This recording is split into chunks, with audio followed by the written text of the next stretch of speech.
Hello, the student of class 7. Today we will read New Images book, lesson number 6, Vinyas Blue Umbrella. It is a story of a girl living in Uttarakhand near about Tehri. The Indian filmmaker Vishal Bharadwaj adapted the title of Blue Umbrella and its film 2007 win the National Film Award. Let's read the lesson. Open your book. Vinyas seldom closed the blue umbrella even when she had it in the home. She left it lying open in a corner of the room. Sometimes Biju snapped it shut, complaining that it got in the way. She would open it again a little later. It wasn't beautiful. It wasn't beautiful when it was closed.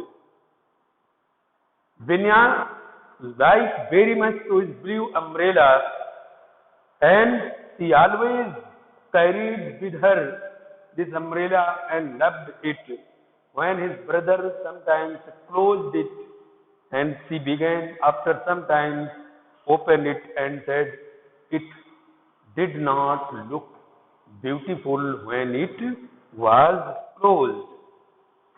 Whenever Vinya went out, whether it was to graze the cows or fetch water from the spring or carry milk to the little tea shop on the Tehri road, she took the umbrella with her.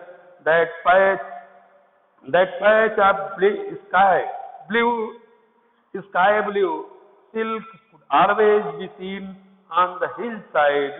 She always carried whether he was going to graze the cows in the meadows, in the pastures, or he was going to fetch the water or carrying the milk.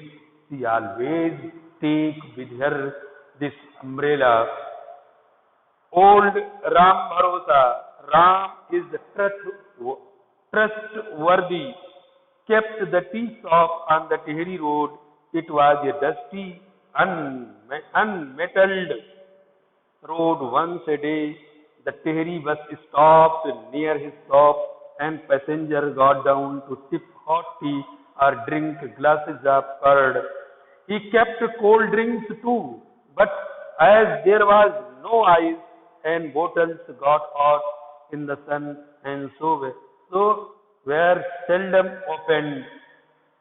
He also kept sweets and toffees, and when Vinyas or Biju have a few coins to spare, they would open them at the shop. It was only a mile from the village. Ram Bharosa was the owner of a tea shop, and also he kept in his shop cold drinks and also cold a glass of curd, and also he kept in his shop toffees and sweets. Whenever Vinya or Biju found some spare coins, they went to their shop to buy the sweet or toffee. Ram Bharosa was astonished to see Vinya's blue umbrella. What have you there, Vinya? He asked. Vinya gave the umbrella a twirl and smiled at Ram Bharosa. She was always ready with her smile and would willingly lend it to anyone who was feeling unhappy. She was a cheerful girl and always ready to give a smile to anyone. When Ram Bharosa asked, "What have you there?" she replied in her smiling state, "That's a lady's umbrella," said Ram Bharosa. "That's only for Mem Sahib. Where did you get it?" "Someone gave it to me for my necklace," she answered him. "Someone gave to me, and I exchanged for my necklace." You exchanged it for your lucky necklace. Binya nodded. But what do you need it for? The sun isn't hot enough, and it isn't meant for the rain. It's just a pretty thing for rich ladies to play with. Binya nodded and smiled again. Ram Bharosa was quite right. It was just a beautiful plaything. And that was exactly why she had fallen in love with it. I have an idea, said the shopkeeper. It's no use to you. That umbrella, why not sell to me? To me, I will give you 5 rupees for it. It's worth 15, said Binya. Ram Bharosa wanted to buy that Binya's blue umbrella too at the rate of 5 rupees, but Binya replied that its worth is 15 rupees. Well then, I made things easy to you. I will give you 10. Binya laughed and shook her head. Okay, I will give you a favor. 12 rupees, said Ram Bharosa, but without much hope. Binya placed a 5 paise coin on the counter. I came for a toffee, he said. Ram Bharosa pulled at his drooping whiskers, gave Binyaz a wry look, and placed the toffee in the palm of her hand. He watched Binya as she walked away along the dusty road. The blue umbrella held him fascinated, and he stared after it until it was out of sight. Binya, taking the toffee, went away, and Ram Bharosa stared he, until until it was unseen. It was out of his sight. The villagers used this road to go to the market town. Some used the bus, a few rode on mules, some people walked. Today, everyone on the road turned their heads to stare at the girl with the bright blue umbrella. Binya sat down in the shade of a pine tree. The umbrella, still open, lay beside her. She cradled her head in her arms and presently she dozed off. It was that kind of the day, sleepy, warm and summery. And while she kept, the wind sprang up. Binya sat down a pine tree, and a wind came and sprang up. It came quietly, swishing gently through the trees, humming softly. Then it was joined by other random gusts rushing over the tops of the mountains. The trees shook their heads and came to the life. The wind fanned Binya's cheeks. The umbrella stirred on the grass, and the wind stirred the umbrella on the grass where she was sitting, where she was sat. The wind grew stronger, picked up the dead leaves and sending them spinning and swirling through the air. It got into the umbrella and began to drag it over the grass. Suddenly it lifted the umbrella and carried it about 6 feet from the sleeping girl. The sound woke Binya. The sound of the falling of umbrellas. Binya woke up and she found that the umbrella had near about from her to 6 feet. She was on her feet immediately, and then she was leaping down the steep slope. But just as he was within reach of the umbrella, the wind picked it up again and carried it further downhill. Binya set up it in pursuit. The wind was in a big, playful mood. It would leave the umbrella alone for a few moments, and as soon as Binya came nearer, it could pick up the umbrella again and send it bouncing, floating, dancing away from her. And the wind took away the umbrella again and again, and send it bouncing, floating, dancing, and away from her. The hill grew steeper. Binya knew that after 20 yards it would fall away in a precipice and a precipice.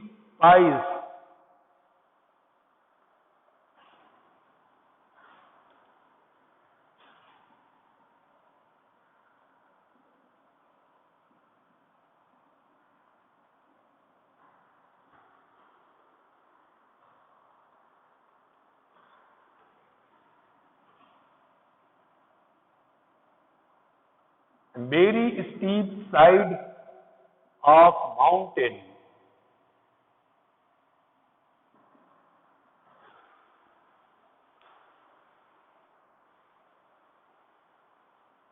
She ran faster and the wind ran with her ahead of her and the blue umbrella stayed up with the wind. A fresh gust picked it up and carried it to the very edge of the cliff. There it balanced for a few seconds before toppling over out of sight.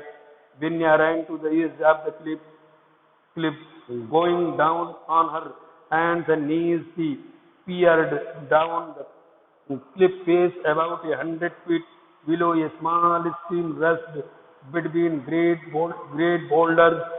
Hardly anything grew on the cliff face, just a few stunted bushes and up and down a wild cherry trees growing crookedly out of the rocks and hanging across the chalk.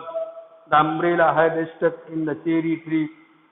Benya didn't hesitate. She may have been timid with a stranger, but she was at home on a big hillside. She stuck her bare leg over the edge of the cliff and began climbing down. She kept her face to the hillside, feeling her way with her feet, only changing her handhold when the news her feet were rescued. Sometimes she had on to the thorny bilberry bushes, but she did not trust the other plants which come away very easily. Loose stones tumbled down the cliff one on their way. The stones did not stop until they reached the bottom of the hill, and they took other stones with them, so that there was soon a cascade of stones, and Benya had to be very careful not to start a landslide. As agile as a mountain god, she did not take more than 5 minutes to reach the crooked cherry tree, but the most difficult task remained.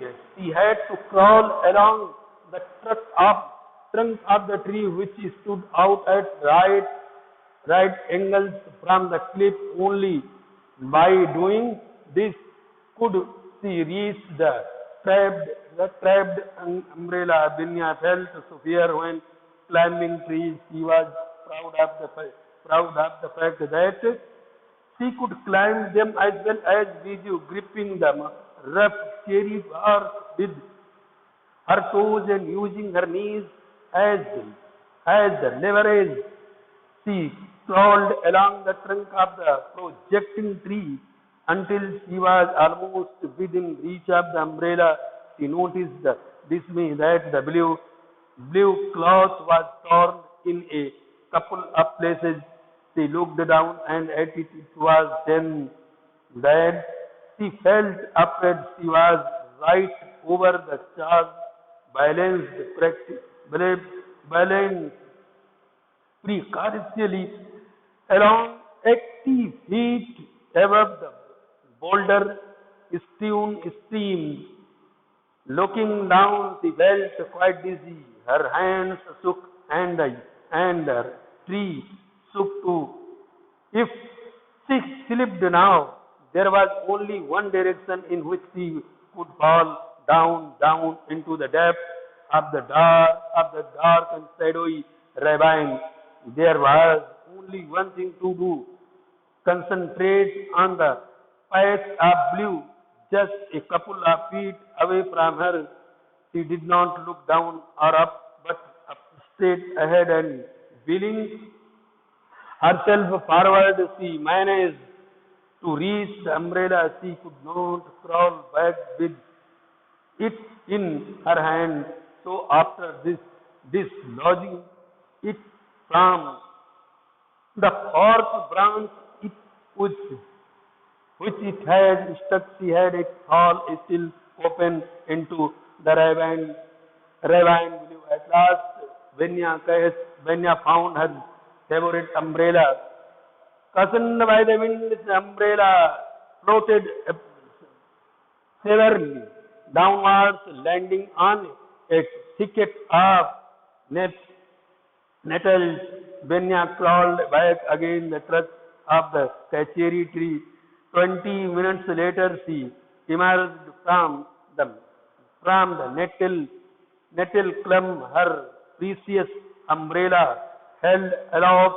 She had rattled stings all over the legs, but she was hardly aware of the smarting. She was as immune to nettles as Viju was to bees. Now, consolidate questions. Now see the question number first. Answer these questions. Question number one. How had Benya got the blue umbrella? Answer.